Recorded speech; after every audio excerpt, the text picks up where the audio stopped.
Nati-Tengu, chef-lieu du département de la Takora, originaire des châteaux forts encore appelés Tatasumba. Petite ville située au milieu des montagnes, abritant l'une des plus belles chutes d'eau du Bénin. C'est ici que nous vous amenons à la découverte du jeune pépiniériste Chilingo, qui depuis quelques années produit des pépinières de fleurs et d'arbres fruitiers qui livrent sur toute l'étendue du territoire béninois.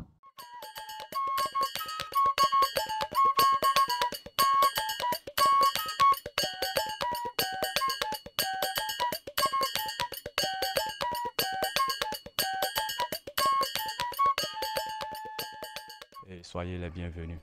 Ici, je réponds au nom de Nyengo Kogo Gilles, responsable de l'entreprise African Greenery, qui est basée à Natitengo. J'ai fait le lycée technique agricole, la spécialité eau et forêt. Ici, nous sommes sur le premier site où nous avons les fleurs.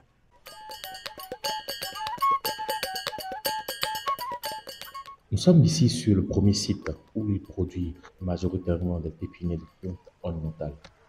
Ici, nous avons des plantes ornementales telles que les bougainvilliers, les pattes d'oie, les ortis, les listes, les euphorbias, les crotons, la langue de belle-mère, et des cycas, etc.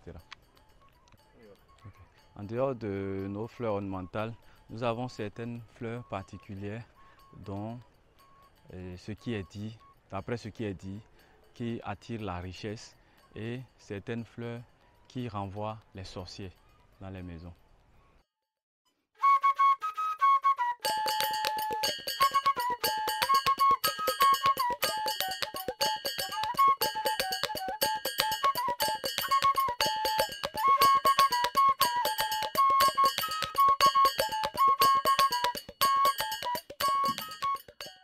L'entretien du site se fait quotidiennement par désherbage des allées et l'arrosage des différentes plantes. Qu'il s'agisse de la production en bouturage ou par des semences, l'arrosage doit se faire à un rythme lent pour ne pas perturber l'évolution des plants. Gilles Nyingo, le responsable du site, nous explique dans la suite comment obtenir des boutures de plantes et comment les utiliser pour réaliser des pépinières.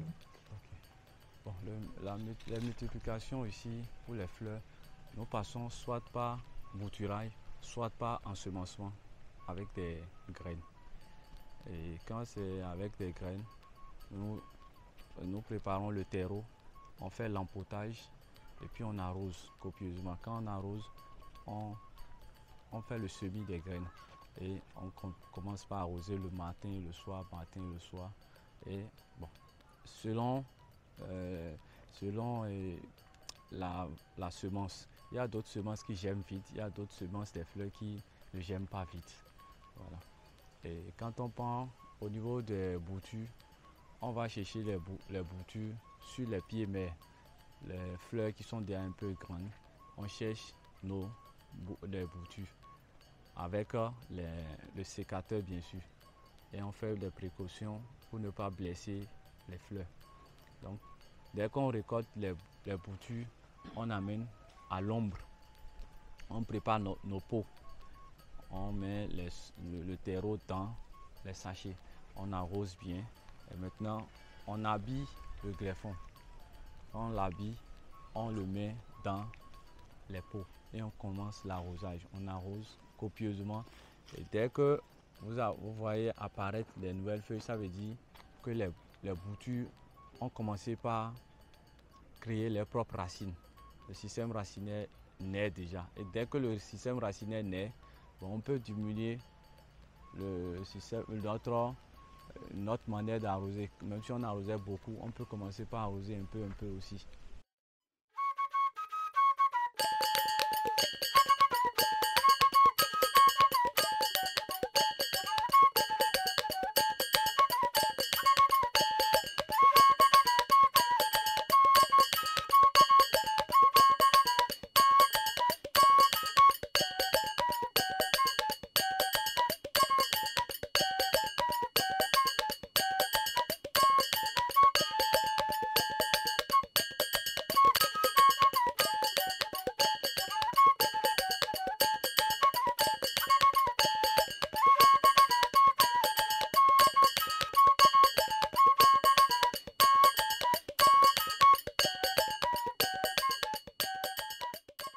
Après la visite du premier site, nous nous rendons sur le second site situé à quelques kilomètres du centre-ville, précisément dans le quartier Orubona, où l'entreprise Afrique Greenery produit uniquement les plants fruitiers et ligneux.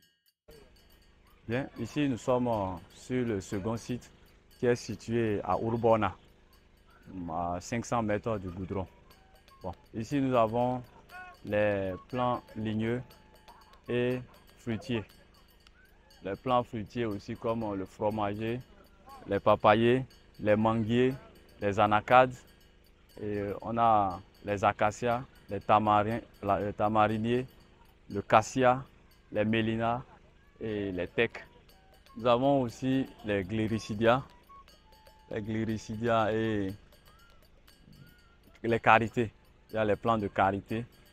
Bon, de l'autre côté, nous avons associé aussi le maraîchage.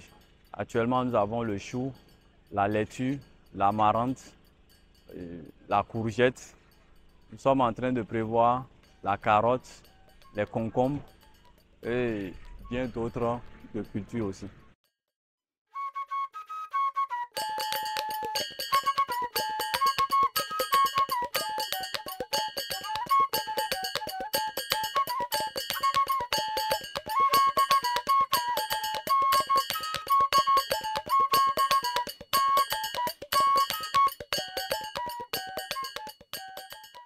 Produire autant de plants et pratiquement sans aucune main-d'œuvre n'est sûrement pas une activité aisée.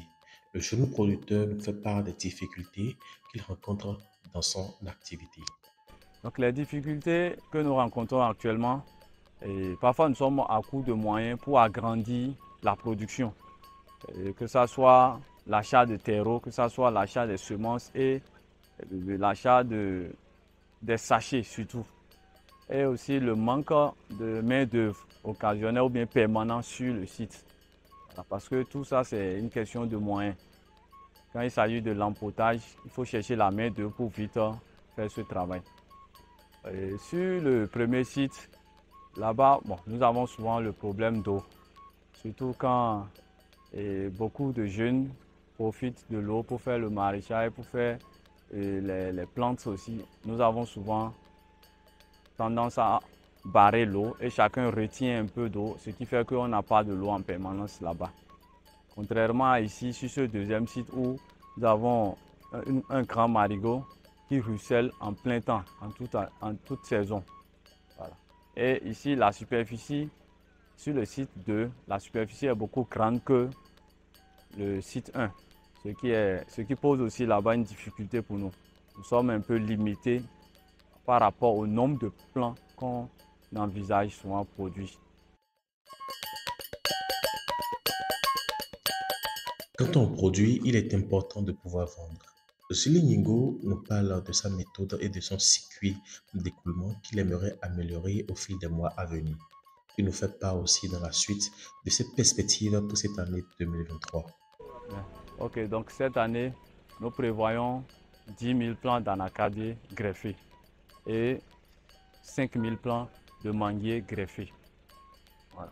Donc, une fois déjà ensemencés, nous commençons déjà la publicité à travers les villages environnants, à travers les services et aussi de maison en maison, de porte à porte. Nous passons et nous sensibilisons les ménages par rapport à l'importance, les avantages des plantes dans la maison ou sur les domaines qu'ils ont.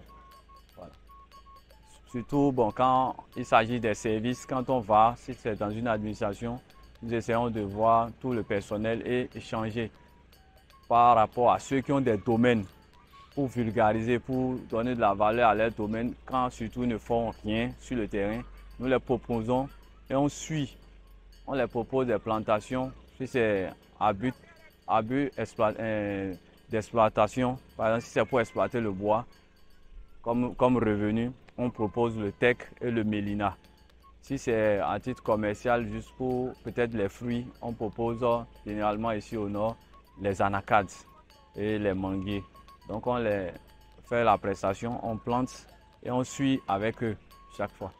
Donc parlant de la vente ou des livraisons de nos plantes, nous livrons les plantes où besoin se fait sentir, partout où besoin se fait sentir.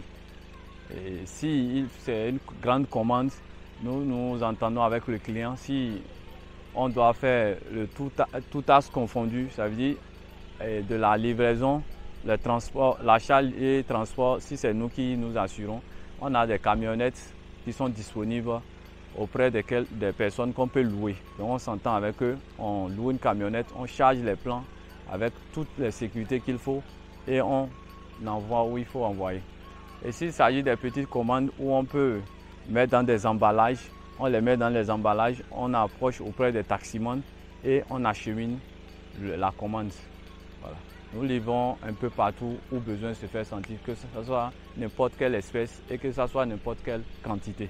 Donc nous restons disponibles pour vous sur WhatsApp avec le 66 29 03 34. Vous pouvez aussi nous joindre sur ça par appel direct. Ça c'est le MTN. Maintenant le Move c'est 65 27 32 19. Voilà.